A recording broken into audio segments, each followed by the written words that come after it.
ज्योतिष के वीडियो सबसे पहले देखने के लिए सब्सक्राइब करें एस्ट्रोडिफाई चैनल को और नोटिफिकेशन के लिए दबाएं इस बेल आइकन को। नमस्कार, आप सभी दर्शकों का एस्ट्रोडिफाई पर हार्दिक स्वागत है। आज हम जानेंगे कि कुंडली के माध्यम से हम किसी भी व्यक्ति के वैवाहिक जीवन और विवाह के बारे में कैसे पता कर सकते हैं। कौन से वो सिंपल टेक्निक्स होते हैं, सिंपल रूल्स हैं जिनको लागू करके हम किसी भी व्यक्ति के विवाह और वैवाहिक जीवन के बारे में ज्ञान प्राप्त कर सकते हैं। तो आइए अपने इस वीडियो को शुरू करते हैं।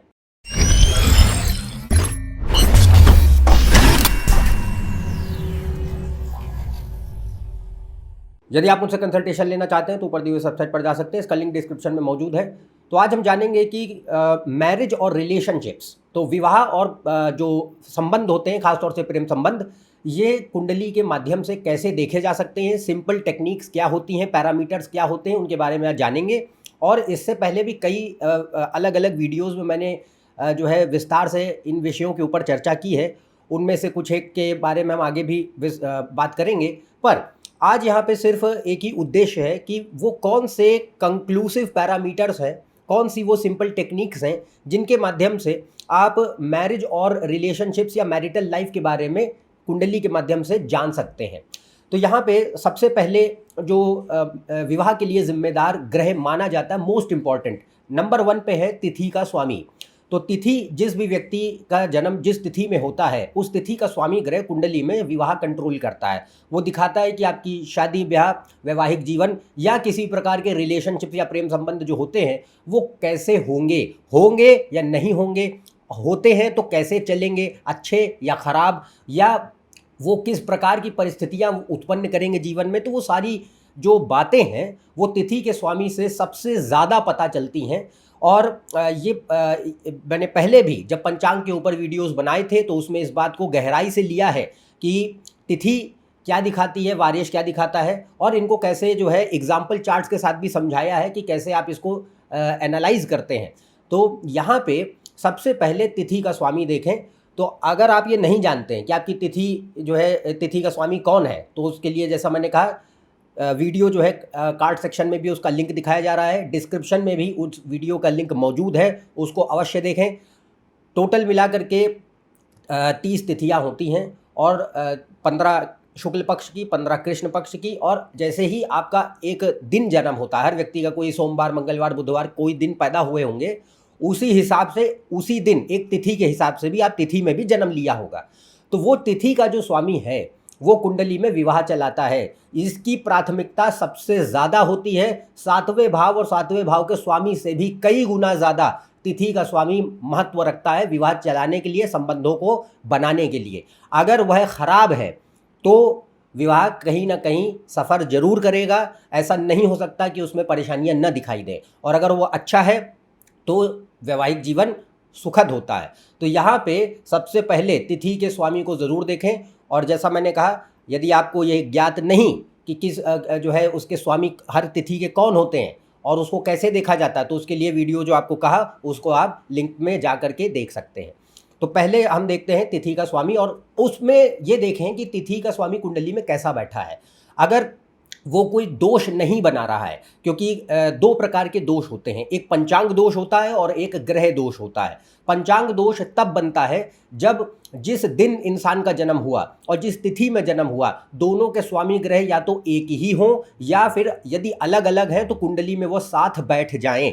तो मान लीजिए अगर कोई व्यक्ति का जन्म सोमवार के दिन हुआ, ऐसे ही द्वितीया तिथि के दिन जन्म हुआ, तो द्वितीया और सोमवार दोनों का स्वामी चंद्रमा होता है। अगर कुंडली में चंद्रमा अब यहाँ पे विवाह और स्वास्थ्य दोनों के लिए जिम्मेदार बनेगा, तो अब कुंडली में उसकी स्थिति हमें देखनी होगी कि यहाँ पे वो पंचांग दोष बना रहा है। तो पंचांग दोष का सिर्फ एक ही अर्थ होता है कि अब उस ग्रह को एक चॉइस लेनी है, एक चुनना है, या तो वो हेल्थ और लाइफ को बचा ले या शादी ब्याह को बचा ले। इसीलिए इसे दोष माना गया, क्योंकि ये हमारे जीवन के एक महत्वपूर्ण हिस्से को खराब कर रहा होता है। तो वो कुंडली में उसका प्लेसमेंट बताएगा कि वो ग्रह किसको चुन रहा है, चॉइस उसकी किस तरफ है, हेल्थ और लाइफ की तरफ है या मैरिज और रिलेशनशिप्स की तरफ है। जिस भी तरफ वो जाएगा वो चीज़ बेहतर चलेगी, उसमें उतनी परेशानियां नहीं नजर आएंगी, और जो चीज़ छूटेगी वह सफ़र करती है, तो चाहे वो स्वास्थ्य हो और चाहे वो शादी ब्याह हो। तो इसलिए हमें ये देखना होता है कि क्या जिस तिथि में आप पैदा हुए हैं वह तिथि का स्वामी पंचांग दोष तो नहीं बना रहा है।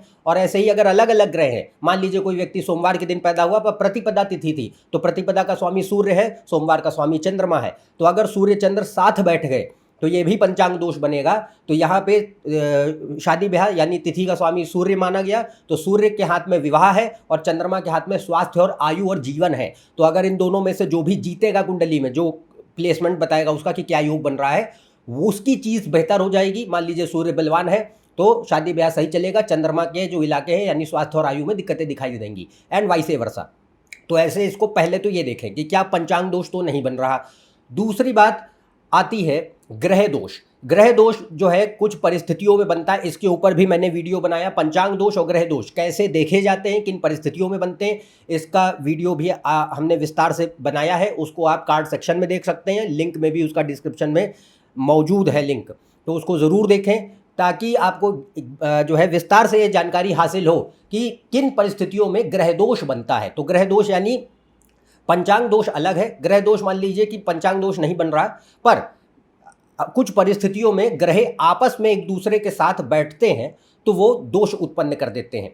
तो जैसे मान लीजिए किसी व्यक्ति का तिथि का स्वामी की अगर हम यहाँ बात करें विवाह के लिए, तो कोई व्यक्ति जो है एकादशी में पैदा हुआ तो एकादशी का स्वामी मंगल होता है। अब अगर मंगल केतु या शुक्र दोनों में से किसी भी ग्रहों के साथ बैठेगा कुंडली में तो ये ग्रह दोष बनाएगा। तो यहाँ पे अगर ग्रह दोष बना तो मंगल पीड़ित होगा, जिसके कारण अब विवाह में प्रॉब्लम्स नज़र जरूर आएंगे। या तो किसी भी प्रकार के प्रॉब्लम्स हो सकते हैं, या तो जल्दी शादी नहीं होती है, बहुत देरी हो जाती है, या शादी ब्याह में बहुत सारी अड़चनें आती हैं, समस्याएं होती हैं, लड़ाई झगड़े होते हैं, फसाद होते हैं, हर प्रकार की प्रॉब्लम्स जो आप एक्सपेक्ट कर सकते हैं सारी प्रॉब्लम पॉसिबल रह सकती हैं, डिपेंडिंग की कुंडली में कैसे योग बन रहे हैं।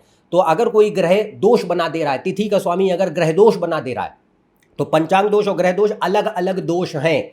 तो अगर दोनों में से कोई भी दोष बनते हैं तो हमें उसमें ये देखना होगा कि ग्रह की परिस्थिति कैसी है और कितनी लेवल पे वो एफ्लिक्ट हुआ है। उसके बदौलत हमें ये पता चलेगा कि वैवाहिक जीवन या विवाह किस प्रकार का रहेगा। जल्दी शादी, देर से शादी, सही चलेगी या टूट जाएगी, तलाक हो जाएगा, या पति पत्नी जो भी आपके रहेंगे उनका स्वास्थ्य आयु को भी नुकसान पहुंचा सकता है, मृत्यु दे सकते हैं, या किसी अन्य प्रकार के नकारात्मक पक्ष जैसे शादी ब्याह में बहुत ज़्यादा लड़ाई झगड़े हैं, पारिवारिक समस्याएं हैं, पैसों को लेके दिक्कतें हैं, या कोई भी जो भी प्रॉब्लम्स आप A to Z एक्सपेक्ट कर सकते हैं सारी पॉसिबल रह सकती हैं, डिपेंडिंग कि कैसे ग्रह तिथि का स्वामी बैठा है।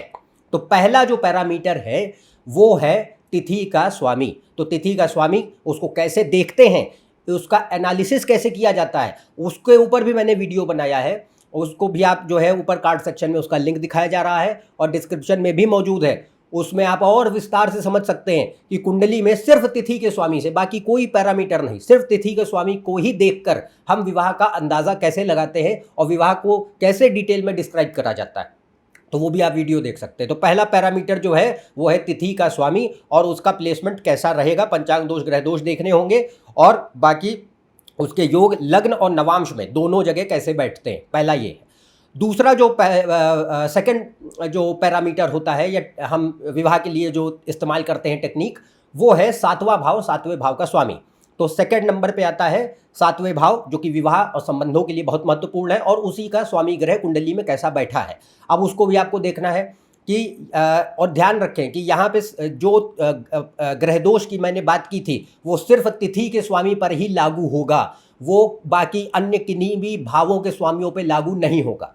तो अगर हम सातवें भाव के स्वामी की बात कर रहे हैं, अगर वो ग्रह उसके ऊपर ग्रह दोष वगैरह लागू नहीं होंगे।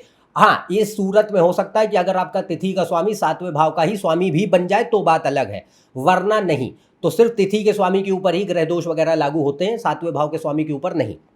तो यहाँ पे ये बात रहेगी कि अगर वो पीड़ित है, पीड़ित का अर्थ है कि शत्रु ग्रहों से, क्रूर ग्रहों से दृष्टि है, योग बनाता है, छठे, आठवें, 12वें भाव का बहुत ज़्यादा प्रभाव है, तो ये अशुभ स्थिति मानी जाती है, विवाह में समस्याएं खड़ी करती है। जैसे कि मैंने कहा, देरी हो जाए या शादी दे ही ना, या हो जाए तो चलने नहीं देते, वैवाहिक जीवन दुखद और अशांत होता है, तो सुख नहीं होता अगर ये पीड़ित होता है तो मान लीजिए अगर तिथि का स्वामी बेहतर भी था और सातवें भाव का स्वामी कमज़ोर पड़ जाता है तो भी विवाह में कहीं ना कहीं समस्याएं आएंगी। और अगर दोनों अच्छे बैठे तो विवाह उतना ही बेहतर चलेगा, उतना ही सुखी जीवन प्रदान करेंगे ये ग्रह। तो यहाँ पे सातवें भाव और उसके स्वामी को भी अवश्य देखेंगे कि उसकी प्लेसमेंट कहाँ है। अगर सातवें भाव का स्वामी और सातवां भाव उसके ऊपर पाप प्रभाव नहीं है, खराब ग्रह नहीं बैठते हैं, जैसे सातवें भाव में अगर मंगल, शनि, राहु, केतु और सूर्य इन जैसे ग्रहों का प्रभाव बहुत अधिक नहीं है, और सातवें भाव का स्वामी केंद्र या त्रिकोण भावों में अच्छे धन योग, राजयोग बना के बैठता है, तो ये शुभ स्थिति मानी जाती है। विवाह जीवन में सुख लाता है, प्रगति लाता है और भाग्योदय लाता है। पर अगर ये छठे, आठवें, 12वें भाव यानी सातवें भाव का स्वामी अगर छठे, आठवें, 12वें भाव से संबंधित है, उनके स्वामियों से संबंधित है, मंगल, शनि, सूर्य, राहु, केतु जैसे ग्रहों से उसका खराब योग बनता है, राशि उसकी अशुभ है, नीच का हो जाता है, बलहीन है, ऐसे ही उसका प्लेसमेंट नवांश में भी लग्न का जो सप्तम भाव का स्वामी नवांश में अगर खराब है तो विवाह में समस्याएं जरूर खड़ी करेगा। तो ये दूसरा पैरामीटर है जिसको हमें देखना होता है। तो सप्तम भाव और सप्तम भाव का स्वामी ग्रह। तीसरा जो पैरामीटर आता है, तीसरी जो हम टेक्निक देखते हैं वो है शुक्र, गुरु और मंगल। 3 ग्रहों को जरूर देखा जाता है। तो शुक्र जो है वो विवाह का और संबंधों का नैसर्गिक कारक है हर व्यक्ति के लिए, irrespective of male and female. शुक्र जो है वो संबंधों और विवाह का कारक नैसर्गिक रूप से माना जाता है, नेचुरल सिग्निफिकेटर। तो अब यहाँ पे पर पुरुषों के लिए इसकी महत्ता बहुत ज़्यादा होती है, क्योंकि शुक्र पत्नी का द्योतक है, वो नैसर्गिक कारक है।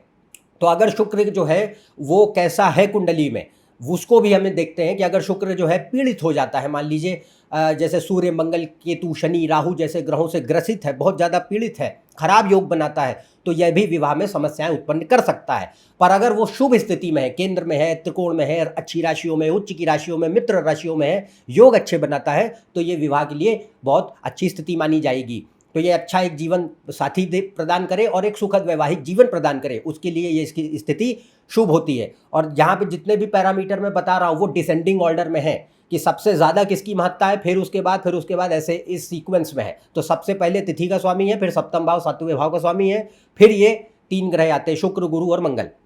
तो यहाँ डिसेंडिंग ऑर्डर में बताया जा रहा है। तो अब शुक्र को पहले देखें, महिला हो या पुरुष हो, दोनों की कुंडलियों में से देखा जाएगा। उसके बाद गुरु जो होता है वो महिलाओं के लिए बहुत महत्वपूर्ण है, क्योंकि ये पति का कारक माना गया है। तो गुरु से हम बॉयफ्रेंड्स नहीं देखते, हस्बैंड देखते हैं। तो अगर गुरु जो है वो कुंडली में खराब स्थिति में गया तो ये विवाह को महिलाओं के केस में बिल्कुल नहीं चलने देता। या तो एक जो है खराब हस्बैंड जिंदगी में प्राप्त हो, या पति के स्वास्थ्य और आयु को खराब कर दे, या वैवाहिक जीवन में किसी भी प्रकार की परेशानियों को देने के लिए सक्षम माना जाता है।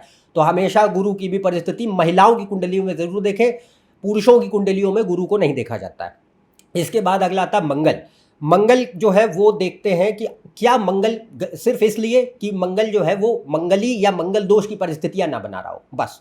तो मंगल, जैसे कुछ लोग मंगली होते हैं, और ध्यान रखें मंगल दोष और मंगली होने में अंतर होता है। मंगल दोष का अर्थ है कि मंगल खराब है और अब वो सिर्फ विवाह नहीं, बाकी संबंधों में भी, बाकी जीवन के क्षेत्रों में भी परेशान करेगा। तो सिर्फ मैरिज कोई नहीं इफेक्ट करता है, आपके ऑल रिलेशनशिप्स, चाहे वो मित्र हो, भाई बहन हो, माता पिता हो, आपका स्वभाव हो, हर चीज़ को बर्बाद करेगा। पर अगर सिर्फ मंगली है तो उसकी उतनी नेगेटिविटी नहीं आती। तो मंगली होने का अर्थ है कि खाली मंगल 12, 1, 2, 4, 7 और 8 इन भावों में प्लेस्ड है, पर वो खराब नहीं है। तो यहाँ पे मंगली है व्यक्ति, तो ये भी हम देखते हैं कि थोड़ा सा देरी से अगर शादी होती है 28 साल के बाद कम से कम, तो बेहतर माना जाता है। पर अगर कुछ एक परिस्थितियाँ होती जिनमें मंगल जल्दी भी शादी देता है, उसकी चर्चा हम नहीं कर रहे। पर यहाँ पे ये बात है कि मंगल की परिस्थिति सिर्फ उन केसेस में ज़रूर देखें जिसमें व्यक्ति मंगली है, और ये ज़रूर चेक करें कि क्या कोई दोष तो नहीं बना रहा, ये देखा जाता। तो इन 3 ग्रहों को हम देखते हैं तीसरे नंबर पर। इसके बाद और जितने भी पैरामीटर यहाँ बताए जा रहे हैं, इसको आप जन्म कुंडली में भी देखेंगे और नवांश कुंडली में भी देखेंगे, दोनों कुंडलियों में उसको देखेंगे। ऐसे ही अब चौथे नंबर पे आता है चौथा भाव और चौथे भाव का स्वामी। चौथा भाव सुख स्थान का माना गया है, घर परिवार का माना गया है। तो आपका वैवाहिक जीवन कैसा रहेगा, घर जो है, घर में सुख होगा, दुख होगा, अशांति होगी, शांति होगी, ये चौथे भाव से पता चलता है। तो मान लीजिए 7वां भाव, सप्तम भाव का स्वामी ये सब अच्छे थे, तिथि का स्वामी भी ठीक था, पर शुक्र वगैरह भी ठीक थे, पर चौथा भाव खराब हो गया। अगर चौथा भाव पीड़ित होता है तो जीवन में विवाह चल तो सकता है, पर कुछ न कुछ वजहों से, चाहे वो विवाह की वजह से हो या कोई अन्य पहलू हो जीवन के, उनकी बदौलत घर में सुख और शांति नहीं होती। तो चौथा भाव अगर पीड़ित हुआ तो आपका सुख स्थान है, सुख खत्म कर देगा। तो वो कोई भी कारण हो सकता है जो सुख को खत्म करे, विवाह भी हो सकता है, करियर भी हो सकता है, हेल्थ भी हो सकती है, कोई अन्य पहलू भी हो सकते हैं, कुछ भी A to Z पॉसिबल है। पर चौथे भाव को भी बहुत महत्ता दी गई है जब हम विवाह के बारे में देखते हैं, क्योंकि चौथा भाव हमें ये बताएगा कि how happy you are going to be, कितने खुश रहेंगे, कितना सुखद जीवन रह सकेगा। तो चौथे भाव और चौथे भाव के स्वामी को भी अवश्य देखें। अगर चौथे भाव पे शनि, केतु, सूर्य, राहु, इन ग्रहों का प्रभाव अधिक है और चौथे भाव का स्वामी खराब जाता है, यानी छठे, आठवें, 12वें भाव में है, या फिर वो पीड़ित होता है क्रूर और शत्रु ग्रहों से, राशि उसकी अच्छी नहीं है, तो ये चौथे भाव को कमज़ोर करेगा, जिसके कारण सुख में गिरावट नज़र आती है। तो आपके पास जीवन में चीज़ें हो सकती हैं पर you will never feel happy and content. तो चौथा भाव इसके लिए भी देखा जाता है। तो इसमें सिर्फ विवाह ही नहीं है, इसमें कोई भी पहलू रह सकते हैं जीवन के, तो इसकी भी प्राथमिकता ली गई। आखिरी इसके बाद आता है 12वां भाव और 12वें भाव का स्वामी। अब देखिए 12वां भाव क्यों महत्वपूर्ण है, उसका कारण है कि 12वां भाव दाम्पत्य सुख का माना गया है, कॉन्जुगल लाइफ, बेड प्लेजर्स। तो ये विवाह के लिए एक अहम हिस्सा है, क्योंकि ये ज़रूरी है किसके लिए, फॉर रिप्रोडक्शन एंड, संतति आगे बढ़े तो आगे प्रोजेनी हासिल हो, संतान उत्पत्ति के लिए ज़रूरी है। तो यहाँ पे 12वां भाव जो है उसकी भी बहुत महत्ता मानी जाती है, क्योंकि 12वां भाव से हमें दाम्पत्य सुख के भी बारे में पता चलता है। पर अगर 12वां भाव खराब हो जाता है, खराब का सेंस कैसा है कि 12वां भाव दो सूरतों में खराब हो सकता है। एक कि वो विवाह के लिए बिल्कुल ही अशुभ है, और दोनों केसेस में विवाह के लिए अशुभ है। पर एक केस में क्या है कि वो दाम्पत्य सुख को दे तो रहा है पर विवाह को खराब कर दे रहा है, और एक में दाम्पत्य सुख नहीं दे रहा है, इस वजह से विवाह खराब कर दे रहा है। तो पहला जैसे रहता है कि अगर, क्योंकि 12वें भाव में सिंपल सी बात है, 12वां भाव मोक्ष त्रिकोण का हिस्सा माना गया। मोक्ष त्रिकोण का अर्थ है कि आध्यात्मिक जीवन के लिए बहुत महत्वपूर्ण है, ध्यान, समाधि, तपस्या के लिए और मोक्ष के प्राप्ति के लिए महत्वपूर्ण माना जाता है। तो इससे हम संन्यास भी देखते हैं, पर ये ग्रहों पे डिपेंड करता है कि वहाँ ग्रह कौन से बैठे हैं। अगर गुरु, केतु, शनि, ये तीन ग्रहों में से किसी का भी अत्यधिक प्रभाव 12वें भाव पे है तो ये वैवाहिक जीवन में दाम्पत्य सुख को काटेंगे, क्योंकि गुरु, शनि, केतु को आध्यात्मिक ग्रह माना गया है। ये ज्ञान, वैराग्य, तपस्या, योग, संन्यास आदि के कारक माने जाते हैं।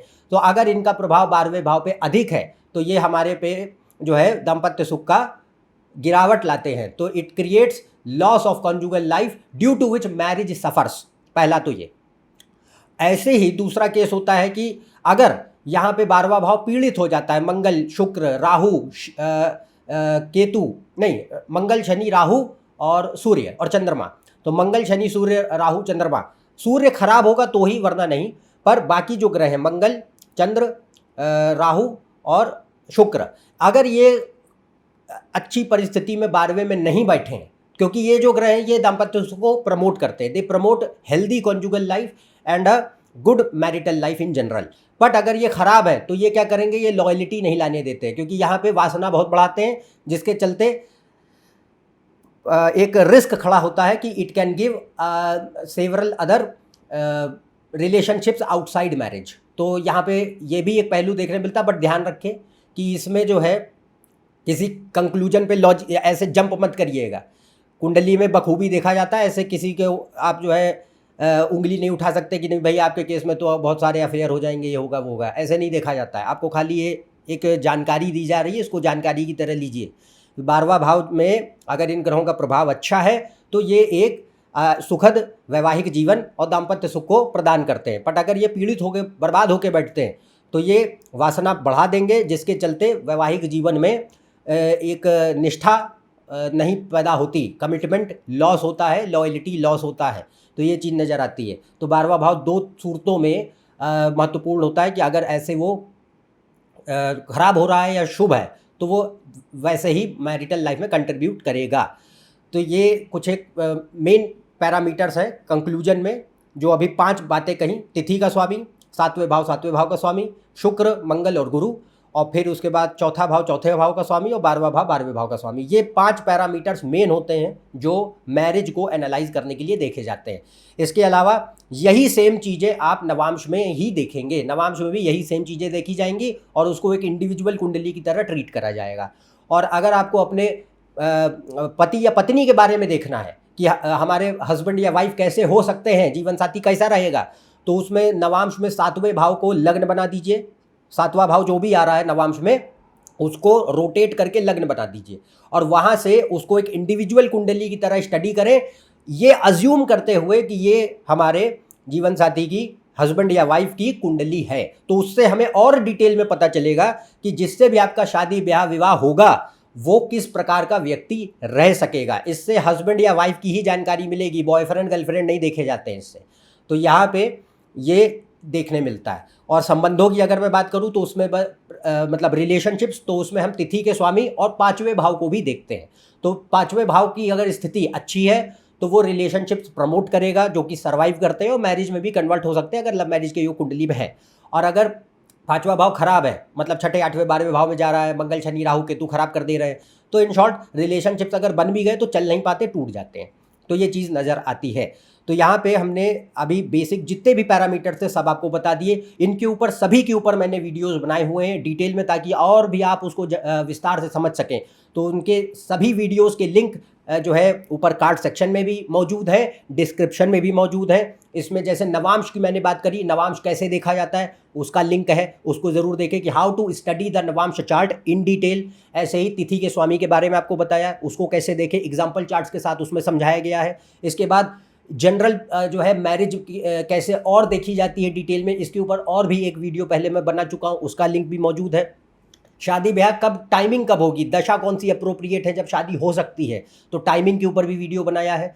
मैच मेकिंग जो लोग करते हैं, मैच मेकिंग टेक्निकली एग्जिस्ट नहीं करती है, बिल्कुल यूजलेस एस्पेक्ट है। वो क्यों है उसके पीछे तर्क के साथ विस्तार से बताया गया है। और ग्रह दोष पंचांग दोष क्या होते हैं उनके बारे में बताया गया है। तो ये सारे वो एडिशनल जो है विषय हैं जिनके माध्यम से हम विवाह देखते हैं, और इन सभी के ऊपर मैंने पहले ही वीडियोस बनाए हैं। आप उसको और गहरी जानकारी के लिए समझ सकते हैं, ताकि कुंडली में और स्पष्ट रूप से सही तरीके से ये खुद ही जान सकें कि विवाह कैसा रहेगा, संबंध कैसे रहेंगे, और अच्छे या खराब जैसे भी।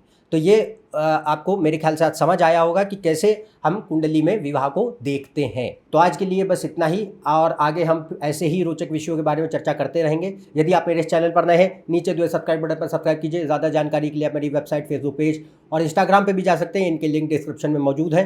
अन्यथा हम आपसे अगले वीडियो में फिर से मिलेंगे, तब तक के लिए आज्ञा दें। नमस्कार और धन्यवाद।